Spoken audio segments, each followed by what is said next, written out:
In the hill country, the land is often terraced for cultivation.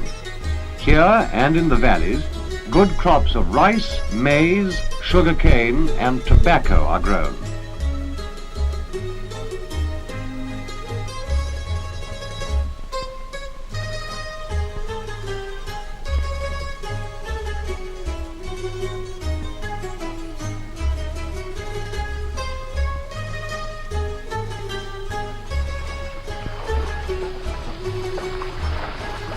Here is a team of oxen and Filipino workers going out into the fields.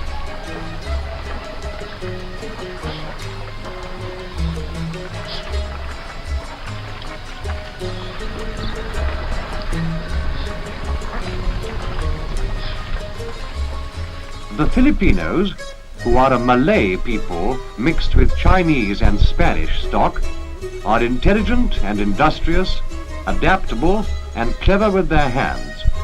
More than half the population can read and write. During the last war, the islanders suffered heavily from bomb damage and invasion. Only now, with international help, are they recovering from it. There is only one big city, Manila, until recently the capital. It is a considerable seaport and commercial center with a population of about 500,000. Quezon, the new capital, is nearby. Apart from these, the people live mostly in small towns and villages, often accessible only by water.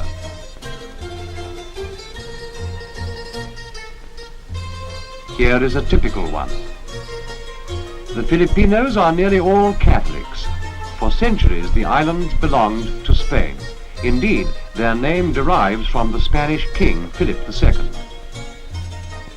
You can see the European influence in the way the people dress, and in their faces and physique there is evidence of Spanish blood.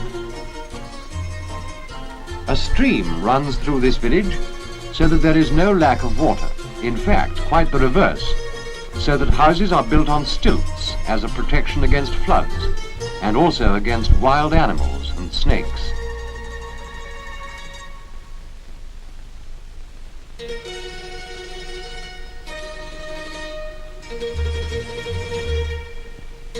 There are great tracts of forest in these islands, and forestry is one of the biggest industries, still in process of being developed.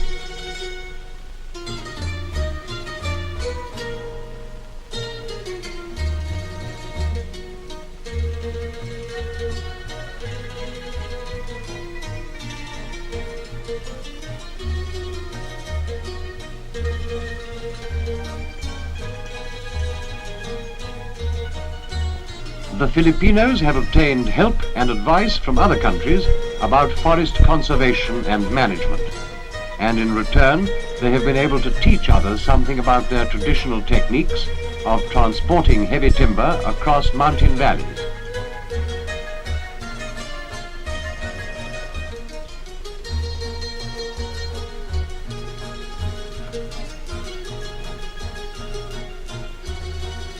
With such a wealth of timber, it is not surprising that paper making from wood pulp is another developing industry.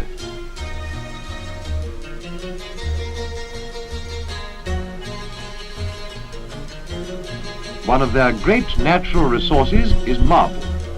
Outcrops of natural rock are found in many places, and the marble is quarried for building and other purposes. This is another considerable industry.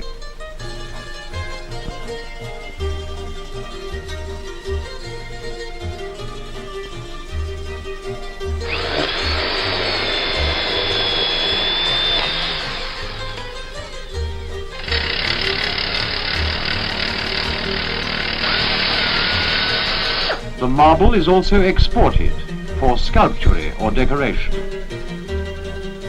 The crude blocks are transported, often over great distances, to workshops.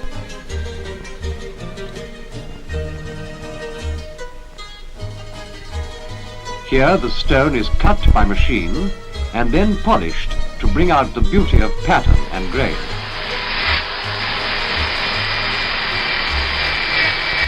Marble working is a highly skilled craft. at which these people have become experts.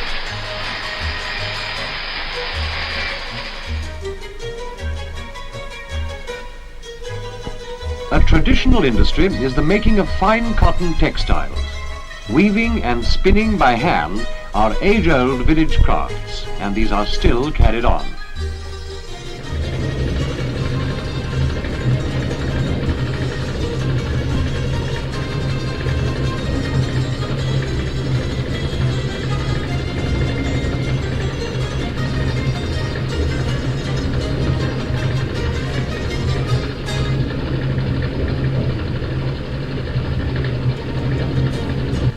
But the textile industry is now being developed on a much larger scale and, with modern equipment, producing fabrics of high quality for export.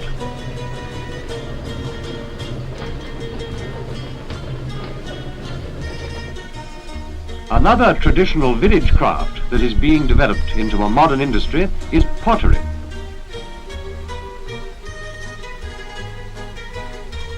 For centuries, families of potters have made pots molded by hand to supply local household needs, such as these water pots.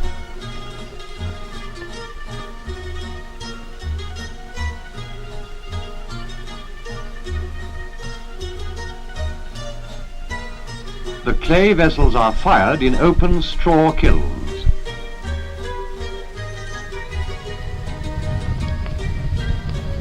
The straw is lit and allowed to burn through in a slow, smouldering fire that bakes the pots.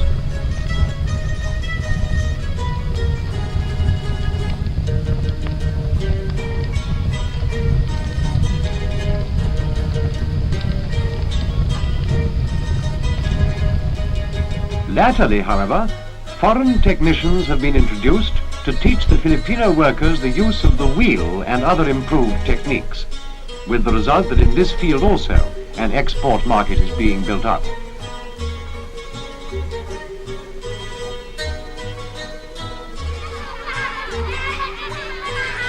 These, then, are some of the ways in which these vigorous island people are being helped to recreate for themselves a more prosperous life.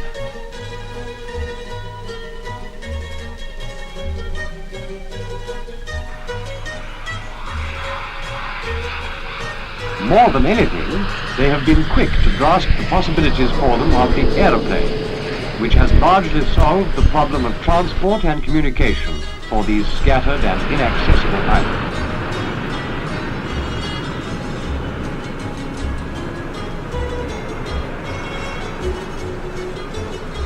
Manila is recognized as an international airport, and the younger generation of Filipinos have readily acquired the technical and organizational skills that this entails.